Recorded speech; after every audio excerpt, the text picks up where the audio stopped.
JonBenet was brought to see you on 27 occasions.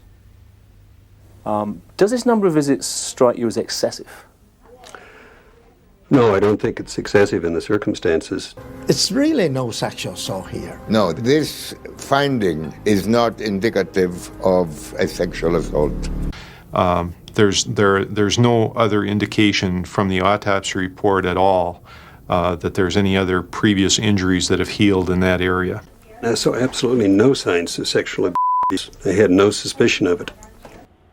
I got nightmares in my head, I fear thoughts build up until I can't feel. My mind fills up into a creature, and it haunts me somewhere much deeper. I got nightmares in my head, I fear. Hello and welcome to True Crime Rocket Science for essentially part 2 in this whole deep dive around the medical records. You've just heard 4 different experts, 4 doctors, Dr. Henry Lee, Dr. Werner Spitz, Dr. Buef, Dr. Thomas Henry, he's the Denver medical examiner, saying the same thing. There was no essay whatsoever. I disagree with all 4 of them. Now, I think there's a narrow, specific, sensible way to approach this admittedly sensitive subject, and it really is a minefield legally and otherwise. But I think there's a narrow, specific way to deal with it, and then there's a broader way of dealing with it. In this analysis, we're going to deal with it in that narrow, specific way, and then we'll follow that up with another video where we'll look at things from a broader perspective, but it'll be no less incisive insight. Incidentally, if you solve this aspect of the JonBenet Ramsey case, the essay side of the case, well, you get your hands on the Ace of Diamonds. Why? Because if you solve the essay case, you also solve the entire case. You solve what underlies everything. You solve who, when, where, what, but more particularly why. Why being the motive, the trigger, the reasons, after all, for the cover-up. Who did what, all of it. And then there is, as I say, a broader, more logical, but no less sensible approach to the same subject matter. Let's start with the first, but before we get to that, if you haven't subscribed to the channel, please do. If you find this analysis worthwhile, please hit the thanks button and let's get started. So, the narrow approach. The narrow approach deals with specifics. And as specific as we are going to get, it's important to realize when it comes to these sorts of cases with a child, a lack of evidence doesn't necessarily mean there is no evidence. And sometimes the best evidence is from the child herself. Did Madeline Soto ever complain of inappropriate behavior? Do you guys know about that case? And did a doctor in her case find any evidence of what was happening to her? These encounters are by their very nature secret, subtle, and sometimes taboo. So in terms of that, you might be surprised to learn a couple of things because of these secrets, because of these subtleties, because of these taboos. Did you know, for example, that JonBenet was seeing a therapist? Did you know that? Did you know that JonBenet was seeing a therapist? Let's go to Steve Thomas's book, JonBenet Inside the Ramsey Investigation. We'll read through the whole paragraph. They weren't the only ones not cooperating. Detective Jane Harmer advised us that the High Peaks Elementary School, which had been attended by the Ramsey children, that's JonBenet and Burke, found that having detectives around was disruptive. Burke Ramsey had returned to classes without a police escort just a few weeks after a small foreign faction killed his sister. I don't know if you noticed the sarcasm in that statement. When Detective Gossage called a therapist, this is important, Detective Gossage called a therapist who we were told had seen JonBenet. He was told to talk to the parents' attorneys. Now, if that's true, we'd really like to know more about that.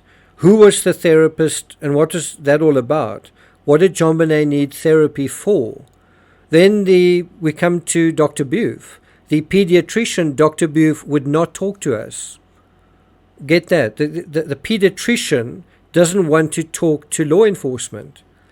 Team Ramsey claimed, contrary to legal opinion the cops had received, that the doctor-patient privilege between Buef and JonBenet extended beyond the grave. So Steve Thomas seems to be saying here that Dr. Booth doesn't want to talk to us because of client-patient privilege.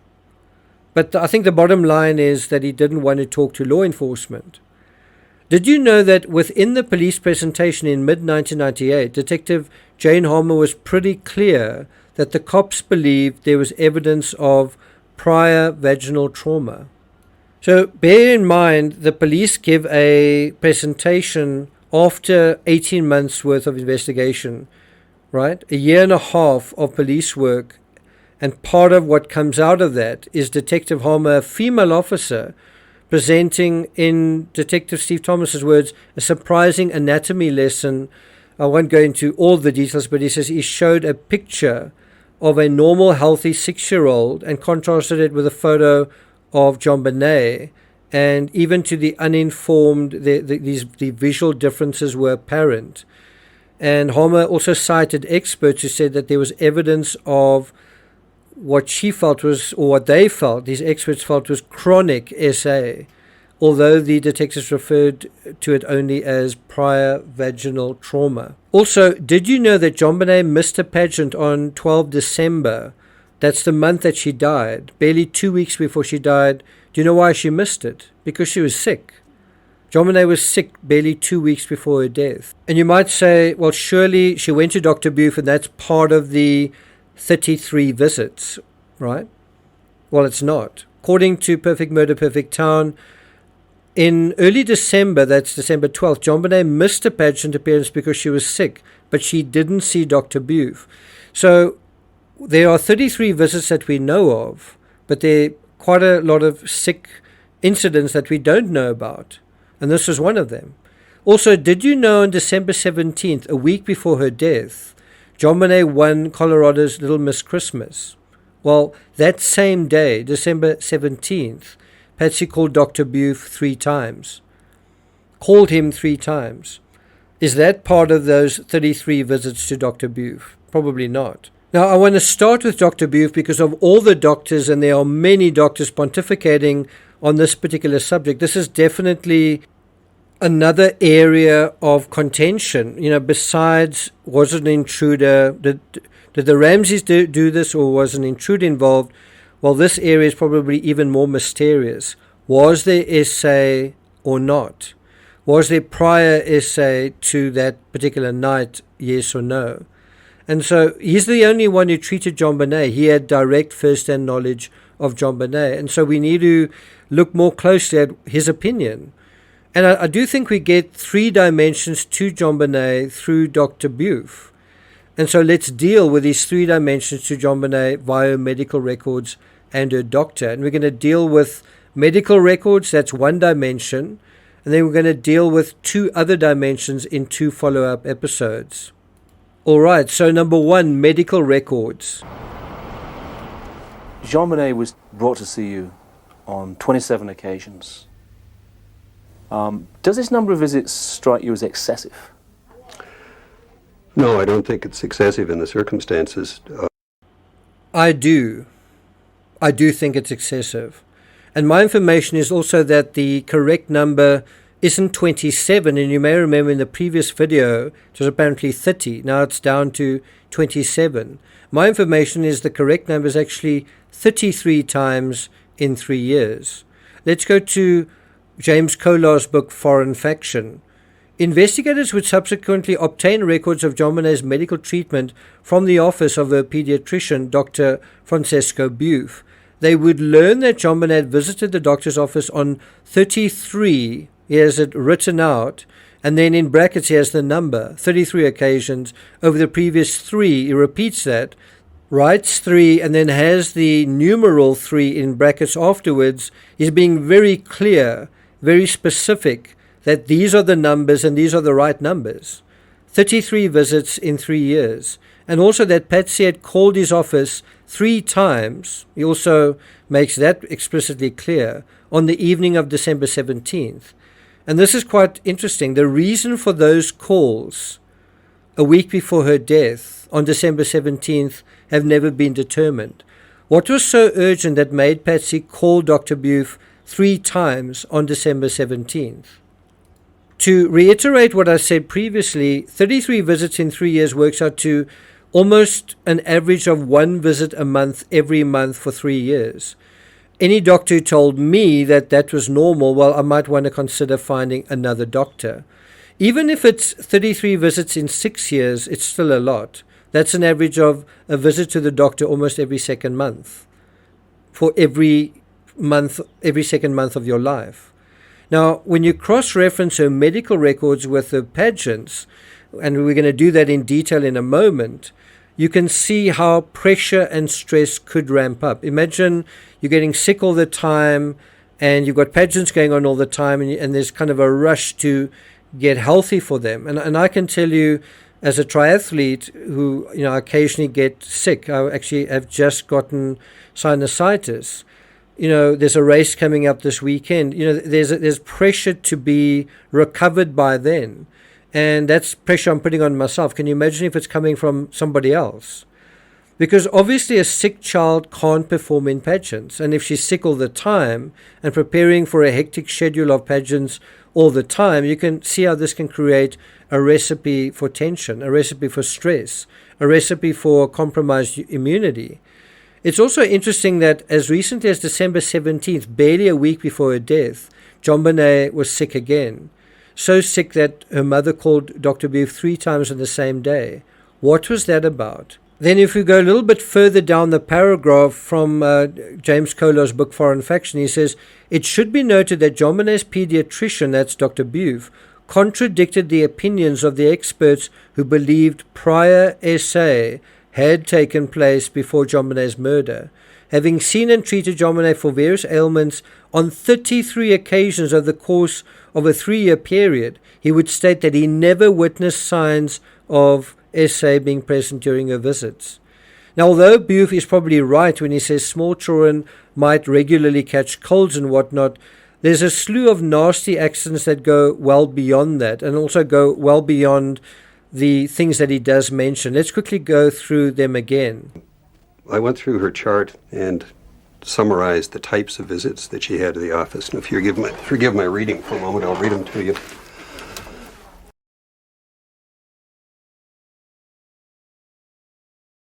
She was here 3 times for annual well checks, 1 time for a stomach ache, 1 time for vaginitis, 1 time for a bruised nose from a fall at a local market, and 21 times for cold, sinusitis, ear infections, bronchitis, pneumonia, hay fever, possible asthma. Pretty wide spectrum of generally allergy and respiratory system associated problems. So he provides quite a comprehensive set of circumstances, and he talks about her falling on her nose at an alfalfa market, right? That's something that's kind of an injury. Does he mention anywhere about the golf club incident? And let's be clear, Patsy did bring JonBenet to him to address that, right, for a checkup. Does he mention anything about a scar on her left cheek? Anyway, let's go through that. And so, although Dr. Beef deals with a slew of colds and whatnot, what about the nasty accidents that go well beyond that? Well, let's deal with those now. May 8th, 1995, JonBenet fell on her nose from Perfect Murder, Perfect Town. So we've got to go away from the medical records to get this information. Well, certainly away from what he's saying, certainly at this point. Lauren Schiller writes, at Alfalfa's food market on May 8th, 1995, JonBenet fell and landed on her nose. It was not broken. 7.5 months later, this is now approximately Christmas, 1995. Same thing happens again. JonBenet fell on her nose. She tripped and hit her head above her left eye. So I guess more appropriately, she fell on her face. Then, guess what happened not long after that? JonBenet fell and bent the nail back on her 4th finger. That was May 1996. Right? In March 1996, JonBenet was coughing a lot, and 2 months later, she bent the nail back on her 4th finger of her left hand in another fall. And then there's the golf club incident, which predates all of these. JonBenet hit in the face August 1994. And how does Dr. Beef deal with this? On October 5th, 1994, when JonBenet showed up at the doctor's office for a checkup, she had a scar on her left cheek. She'd been hit accidentally by a golf club when the family was in Charlevoix. Judith Phillips said that Patsy said it wasn't accidental. A week later, a plastic surgeon in Denver was consulted. Now, you'd imagine that Dr. Buffe had something to do with referring Patsy to this plastic surgeon. There's no mention of this at all in any of the interviews that Dr. Buffe gave, certainly none that I could come across. And this is the part where we need like quite a deep boom and a lot of circles sort of around this particular item. Because it's interesting to note in his own medical records, Dr. Buffe records the golf incident, Golfgate. He records it. But he neglects to say who did it, who hit JonBenet. And this was revealed during an interview with Diane Sawyer. So Sawyer says, once again, Dr. Buffe, JonBenet's pediatrician, who says, in 27 visits over 3 years, wow, is it 27 or is it 30 or is it 33? Those goalposts are also shifting. The only injuries he saw were the usual childhood accidents. Are these usual childhood accidents? According to his notes from October 1994, Buffe said, has a good appetite, doesn't like much variety, amount of TV she watches, very cooperative behavior, loves to draw, scar on her cheek from being hit with a golf club. And if a parent had been involved in that, then we certainly would have jumped on the situation. Now, I don't know if that is from his actual report. It seems like he's ad-libbing that part. And then he writes this. This needs to be circled. I did not write down who had been the hitter. Why not? Also, a little hint is how the number of visits changes in various interviews. Now, when you cross-reference these injuries starting in 1994 but continuing through 1995 with JonBenet's pageant schedule, you'll notice JonBenet's last pageant is in July 1994 in Charlevoix. Then the following month she's struck in the face. And then she doesn't do another pageant until October 1995, more than a year later. That is a significant break in JonBenet's streak of 9 pageant titles. That is a significant setback to her career as a child beauty queen, this thing that happened where she was struck in the face. Miss Colorado Sunburst is also the only pageant JonBenet does in 1995. She only does one pageant in 95. She does several in 94 and 96. In 1996, the pageants go up a gear, starting in July, August, and then unusually she does 2 in December. She would have done 3 if she didn't get sick. It would have been 3 pageants that last December of her life, except JonBenet was too sick to appear in the pageant on December 12th.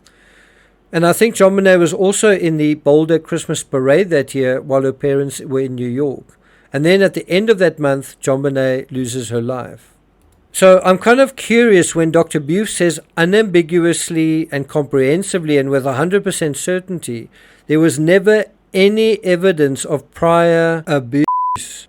Is he right? I mean, objectively speaking, is it true? There's not any evidence whatsoever. Well, I think there's a possibility of evidence here. I mean, isn't the golf club injury which Judith Phillips says she was told was deliberate? That's how I understand it. That's how she understood it.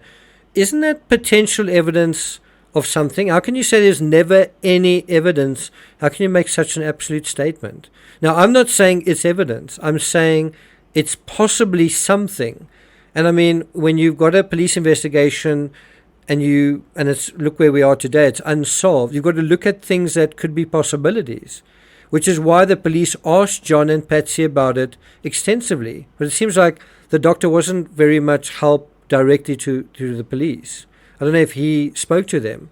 The impression I get is in terms of that information, he didn't seem to want to talk about it. It was client-patient privilege or something. Now, although you could say it's potential evidence, and I believe it's incorrect and careless of the doctor not to even bring this up during a high-profile police investigation, but it doesn't mean if it's potentially evidence that it is evidence. It just means it could be. Now, it should also be noted when Dr. Buffe was interviewed by Paula Woodward, he made some pretty global statements. You know, he said there was never any hint of SA, but then he added to that. He said, I didn't see any hint of emotional or physical you-know-what. And I have to say, something like bedwetting can be a sign of that sort of thing. He also said this: when you talked to the police, did they ask you about essay of JonBenet? Boof: yes, of course they did. Woodward: what did you tell them? Boof: I told them absolutely categorically no. There was absolutely no evidence, either physical or historical. Now, so he obviously did speak to the police, but it seems like he didn't want to be officially questioned, like at police headquarters. I just don't know the answer to that. Steve Thomas seems to suggest that. I guess we don't know one way or the other.